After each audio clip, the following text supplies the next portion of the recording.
So ఇదే విధంగా ఇంకొక విషయం ఆవిడ ఈ ఇల్లే కావాలి, ఇక్కడి నుంచి నేను కదలను, ఆమె ఇక్కడే వచ్చి ఉంటోంది, ఆమె ఇక్కడ ఉంటే నేను ఒప్పుకోను అనే కామెంట్స్ కూడా మళ్ళీ చేస్తుంది.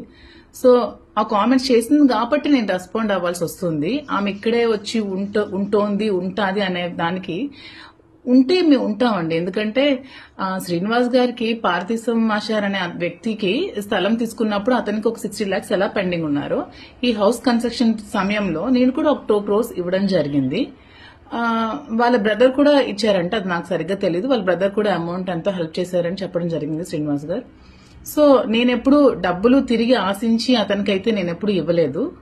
కానీ ఇదే ఇల్లు ఆమె కావాలి, ఇక్కడే నేను కూర్చుంటాను, ఇక్కడి నుంచి నేను కదలను అనుకున్నప్పుడు నాకు కూడా హౌస్ మీద రైట్ ఉంది కాబట్టి నాకు ఇవ్వాల్సిన 2 crores అమౌంట్ నాకు ఆమె ఇచ్చేసి ఆ ఇంటిని తీసుకుంటాదా, లేకపోతే ఆ ఇల్లు ఖాళీ చేసి ఆమెకి ఒక 6 కోట్లు పెట్టి ఇంద్రభవనం లాంటి ఇల్లు శ్రీని గారు కట్టి ఇచ్చి ఆ ఇంట్లో ఆమెకి సకల భోగాలు కల్పించి అతను నడు రోడ్డు మీద ఉన్నారు కాబట్టి సో ఆ ఇంటికి ఆమె వెళ్ళిపోయి ఇతన్ని కూడా ఆ ఇంటికి తీసుకెళ్లి అక్కడ లీగల్ గా ఏమైనా ప్రొసీడింగ్స్ చేసుకుంటారా, ఇంకా ఏ విధంగా పడతారో వాళ్ళ ఇష్టం.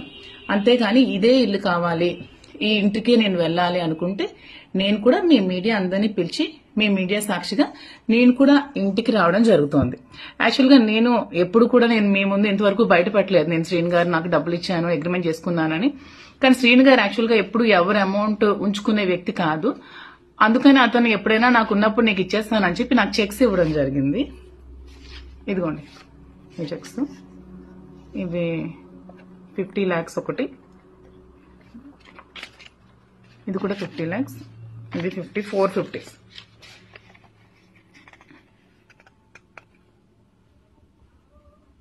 సో ఇవి కూడా నేను ఇప్పుడు చూపించిన దానికి నేనేదో ఆశించి నేను డబ్బులు ఇచ్చానని చెప్పడానికి కాదు.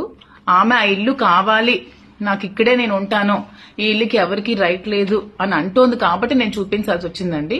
సో ఈ అమౌంట్ నాకు క్లియర్ చేసేసి ఆమె ఇల్లు తీసుకుంటుందా, లేకపోతే ఆమెకి శ్రీనివాస్ గారు ఇచ్చిన ఇంటికి వెళ్లి శ్రీనివాస్ గారితో ఏమైనా లీగల్ గా ప్రాబ్లమ్స్ ఉంటే తేల్చుకుంటుందా, సో మీరే ప్రజలే డిసైడ్ చేయాలండి. సో ఇంకా నేను కూడా ఇంకా ఈ ఎలిగేషన్స్ ఏమి చేస్తే నేను కూడా ఇంకా రేపు వెళ్లి మీడియా వాళ్ళని కూర్చోబెట్టి నేను కూడా అక్కడ కూర్చుంటాను. నాకు ఇవ్వాల్సిన అమౌంట్ వచ్చినంత వరకు నేను కూర్చుంటాను. ఇది త్వరగా క్లియర్ చేసుకుంటే మంచిదండి. దీన్ని రాజకీయ ఉద్దేశంతో ఇంకా ప్రొలాంగ్ చేసి ఇంకా చేయాల్సిన అవసరం లేదు.